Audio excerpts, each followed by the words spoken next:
How are you praying? Because if you are praying in bed, perhaps that's why God is not listening to your prayers. Today, I want to show you the right way to pray and how to truly speak with God. Many people claim, I pray every day, but they do it lying in bed, half asleep, phone still in hand, body relaxed, and spirit unfocused. Do you really think that's prayer? Do you believe that kind of praying can move heaven and earth? God isn't your social media buddy. He's not just your roommate. He is the Almighty God, the creator of all things. And if you're going to speak to him, you can't treat it like just any conversation. You must approach him with honor and reverence. Praying in bed feels close, but it quietly weakens your spiritual fire. Your mind drifts, your words fade, and respect slips away. God is not a casual contact at the end of your day. Keep listening, because a simple shift can change your whole prayer life. Many people believe lying in bed is enough to connect with God. They hold the phone, scroll a little, mumble a few lines, and fall asleep. They start strong, then drift off mid-prayer without even knowing. It becomes a bedtime trick to sleep faster, not a meeting with God. Posture reveals attitude, and attitude shapes prayer. When you lie down, comfort leads and honor drops. Matthew 26:39 states that Jesus fell with his face to the ground to pray. If Jesus showed reverence with his body, you cannot treat prayer like a nap. Routine. Sleepy words create a false sense of intimacy. You think you are near, but you grow distant inside. Faith weakens, desire fades, and your heart settles for less each night. The habit deepens until pressure hits. Months turn into years without a true meeting with God. Trouble comes, and you reach for strength, but your spirit feels dull. You search for fire, but the room feels cold and silent. You have no reserve, and fear fills the gap. But you can change the direction with one honest choice. Reverence requires intention, discipline, and effort that your body can feel. You stand, you kneel, you sit upright, and you bring focus. Comfort is the enemy of fire, and you choose to fight it. Set a sacred space, even a small corner, and go there on purpose. Keep your body engaged by standing, kneeling, or sitting up to stay alert. 1 Kings 8:54 records that Solomon knelt before all Israel when he prayed. Remove your phone, breathe deeply, speak with humility, and offer your best minutes, not your leftovers. Here is the line you must remember. Comfort kills fire, and reverence fuels prayer. God is not impressed by routine words, but he honors a focused heart. Choose respect over ease, every time. Daniel 6:10 records that he knelt 3 times each day to pray.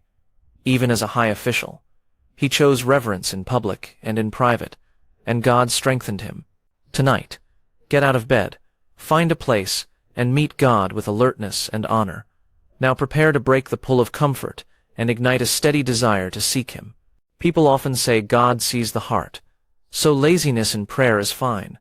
That belief steals your strength and keeps you quiet. Today you move from laziness to a strong, disciplined prayer life. You are closer than you think, but one choice unlocks it. Many people use prayer to fall asleep. They start in bed, mumble a few words, and fade out. They skip set times and say that God understands. Sickness or deep weariness sometimes makes bed prayer wise and kind. Making it normal shows weak devotion, not love. Here is the crack in that thinking. God sees the heart, and he also sees the effort. The spirit is willing, but the flesh is weak, says Matthew 26:41. Real love resists comfort and chooses focus. Your path shifts when you accept this. If comfort rules, faith becomes shallow. Prayer loses edge, and answers feel distant. You start drifting into lukewarm living and quiet compromise. Days pass, and nothing moves inside you. Then the drift pulls harder. One day you look back and see no real change. Your prayers never produced change or broke harmful patterns. You used prayer as a bedtime aid, not serious work with God. The room is quiet, but your heart feels empty and dull. It hurts more than you expected. But there is a better way, and it starts now. True closeness with God needs energy, humility, and sacrifice. Offer your body to God as a living sacrifice, says Romans 12:1. You bring your time, your focus, and your will. That gift opens a new life of prayer.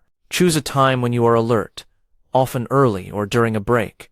Go to a quiet place, close the door, and turn off devices. Pray to your Father in secret, says Matthew 6:6.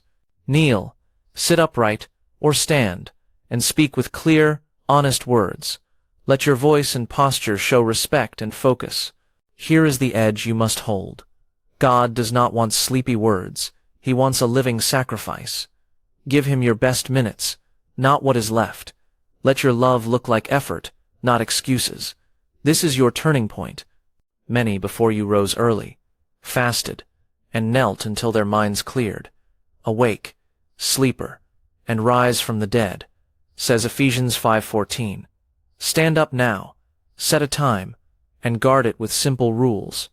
When you reclaim real zeal, something strong happens. Prayer stops being words and becomes daily life. You can pray anywhere, but not every place helps your soul listen. When you pray where you rest, your body takes over and your focus fades. A sacred prayer space breaks that pattern and lifts your attention. Here is where your prayer life starts to change for real. Most people pray on the move. You whisper a few words while walking or driving. You start a prayer, then pick up your phone and scroll. You never set a place, so prayer blends into everything and becomes nothing. Israel set places to meet with God, and Jesus stepped away to lonely places. Your life needs that same line in the sand. When you mark a place for prayer, your mind understands the moment. You stop treating prayer as background noise, and a new respect grows. If you keep everything casual, prayer grows light and thin. The words come, but your heart stays far away. Soon prayer sounds like small talk, and your soul knows it. Something important slips away. Picture this.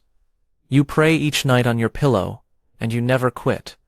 You speak honest words, yet you feel empty after every amen.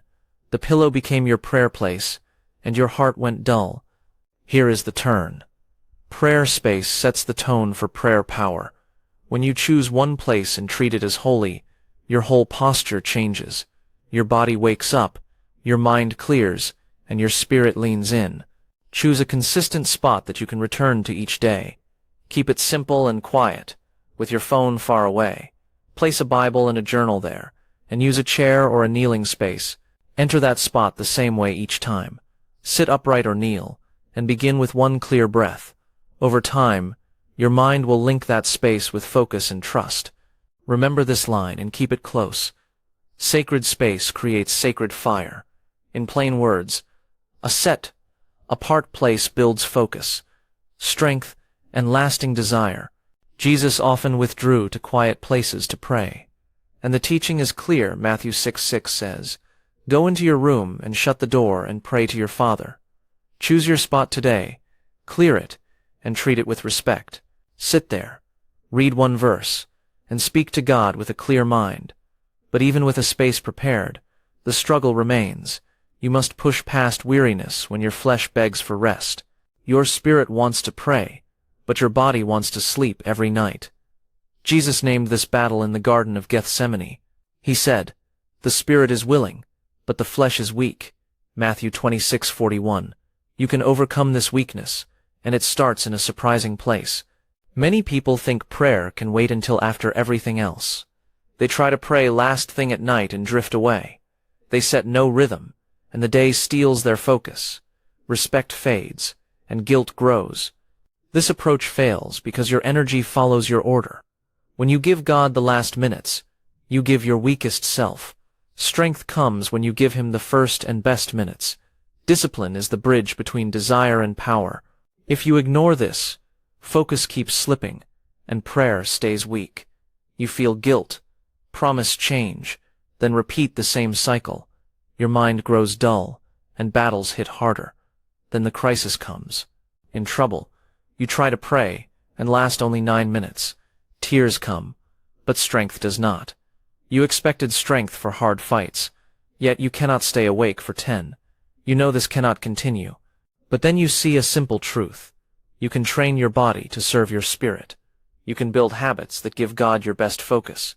Change starts small, and it starts today. Give God first. Fruits of energy with morning prayer. Wake up, wash your face, sit upright, and speak to God with focus. Choose a daily time that does not move, and keep it without excuses. Practice fasting to train desire, and stay watchful by cutting noise and screens. Here is the edge you must remember. A weak flesh cannot support a strong spirit. Your body follows your choices, and your spirit gains strength. Choose mastery over comfort. Decide who leads. In Gethsemane, the disciples slept while Jesus prayed in deep sorrow. Paul wrote, "I discipline my body and keep it under control." 1 Corinthians 9:27. Take action now. Set your morning prayer, add fasting, and stand watch over your mind. And once the flesh is mastered, prayer transforms. It stops being duty and becomes encounter. You can pray every day and still never meet God. Routine words can calm guilt, yet they do not create encounter. When prayer becomes encounter, everything changes inside you and around you. Here is how that shift begins, and how you can step into it. Many people treat prayer like an obligation. They rush through words and repeat empty phrases. They speak without expectation, and then move on with life. You may know this pattern well because it feels safe and quick. Prayer is not routine. Prayer is a meeting with the living God. This truth challenges old habits and quiet excuses. It invites you to slow down and expect a real response. When prayer stays lazy, faith becomes weak and lacks power. You keep going, but you do not grow. Desire fades, and hope feels small. Something has to break. Picture a person who prays for years but never changes. They never feel God's nearness, and doubt grows day by day. They stop expecting anything to happen and start going silent. In time, they start to think that prayer does not matter at all, but then a new thought rises inside you. Prayer is encounter, not routine, and God meets those who seek Him. You come with expectation, and you stay long enough to listen. You begin to notice peace, guidance, and courage that were missing before. Honor the meeting with simple choices that show respect and focus. Choose a set time and a quiet place, and keep your phone away. Read one verse. Thank God for one real thing.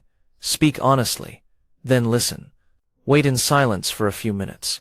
Write what helps you obey and love, then act.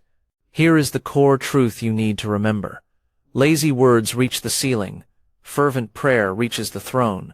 Treat prayer like a real meeting, and bring your full attention. Elijah prayed again and again for rain, and after a long drought, it came.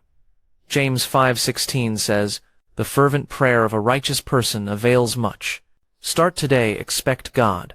Speak with honesty, listen with stillness, and obey quickly. When prayer becomes encounter, life changes by holy power, and new courage fills your day. This change will shape every choice you make next.